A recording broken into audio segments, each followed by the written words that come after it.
जमीन और किस्मत एक जैसी होती है। इंसान जो बोता है वही पाता है। नमस्कार, आज मैं आपके लिए एक छोटी सी मगर गहरी सीख देने वाली कहानी लेकर आई हूँ। पुराने जमाने की बात है। एक लड़का सेठ जी के यहाँ नौकरी करता था। एक दिन सेठ जी ने उसे काम से निकाल दिया। नौकरी छूट जाने से वह लड़का बहुत उदास था और अपने गांव की ओर लौट रहा था।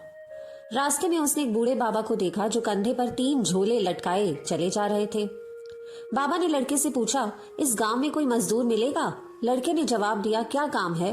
बाबा ने कहा, मेरे पास 3 झोले हैं, इनमें से ये सबसे भारी है। इसे उठाकर दूसरे गांव तक ले जाने में मेरी मदद करोगे तो मैं तुम्हें 3 सोने के सिक्के दूंगा। लड़के को यह प्रस्ताव अच्छा लगा। उसने सोचा, मुझे अभी अभी नौकरी से निकाला गया है, यह काम अच्छा रहेगा। उसने झोला उठा लिया और बाबा के साथ चलने लगा। चलते चलते लड़के ने पूछा, इस झोले में क्या है? यह बहुत भारी लग रहा है। बाबा ने कहा, इसमें तांबे के सिक्के हैं। लड़का और तेजी से चलने लगा। थोड़ा आगे जाने पर एक नदी आई।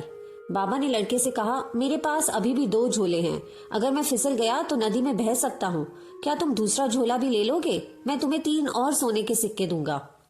लड़के ने दूसरा झोला भी उठा लिया। उसने पूछा, अब इस झोले में क्या है? बाबा ने कहा, इसमें चांदी के सिक्के हैं। आगे चलते चलते बाबा ने तीसरा झोला भी लड़के को देने का प्रस्ताव रखा और 3 और सोने के सिक्के देने का वादा किया। लड़के ने फिर पूछा, बाबा अब इस तीसरे झोले में क्या है? बाबा ने कहा, इसमें सोने के सिक्के हैं। जब वह पहाड़ के बीच में पहुंचा तो उसके मन में बुरा विचार आया। उसने सोचा, बाबा बूढ़े हैं, ये मेरा क्या कर लेंगे? मैं तीनों झोले लेकर भाग जाऊंगा, इसमें तांबे, चांदी और सोने के सिक्के हैं। लड़का तीनों झोले लेकर तेज रफ्तार से वहां से भाग गया। वह जल्दी जल्दी अपने घर पहुंचा और झोले खोले।